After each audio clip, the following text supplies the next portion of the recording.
Jim Byrne was apprenticed to Pat Duff, and plenty of other guys throughout the years have been apprenticed to Pat Duff. Lots of young, particularly female jockeys. Mandy Radica was one of Pat Duff's, and she was rose to be one of the top female jockeys we had. And look, what he's done for other trainers, just in digging. He may not be the iconic name now. He only has the odd runner on a Saturday, but when he's got one there, they run well. And but look, for what he's done for Queensland racing's been huge. Yeah, well, our dad's father, he came to the South Burnett in 1910, and then on our mother's side, Mum's father come to Wandai in 1915 and opened the Ryan butcher shop. On Mum's side, the Ryans were always had racehorses. So we're sort of we're a bit like Brer Rabbit, but born and bred in a briar patch. We've been connected with racehorses all our lives, more or less. We were riding track work at 14, 15 for ourselves, the horses that Pat was trained. Well, Pat wasn't training them then. Our older brother Neil had the licence then. Pat and I used to ride. We trained out at Glencoe. That was about 40 miles from Wandai. Paddy's a great bloke and a great trainer, and a bloke that I've always looked up to, as I said, and I honestly didn't know I didn't know anything about the award, and it's a privilege to win it, and hopefully it goes on for many years. Whenever you ask Pat to do something, he's always there. He's not. He's like myself. We're both. I wasn't joking about the illiterate. We're both literate, but first bloke to put his hand up if you need a hand.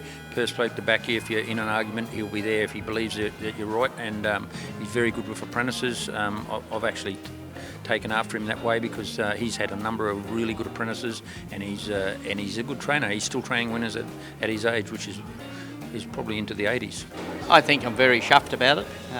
It's I suppose when you've been in the industry for so many years as I have, and I feel very complimented and very honoured to be part of it all. And I suppose to add to that is the fact that Les Ross, who I've always had a high association with, and I think he's a great guy, and for him to win the first one, well, that gives me a great deal of thrill. I've seen Les come through the classes, coming in, as he said, from Cunnamulla, and he came in here, and he's a hard-working, very good trainer and a great guy. You talk about great guys, Les would help everyone and anyone, and he's just a great guy, and it's lovely to see him be the first winner of my award. Yeah, look, Pat Duff, I've known Pat for 30 years. He got me into racing, and that's why he then got me into the ATA about 12 years, 13, 14 years ago.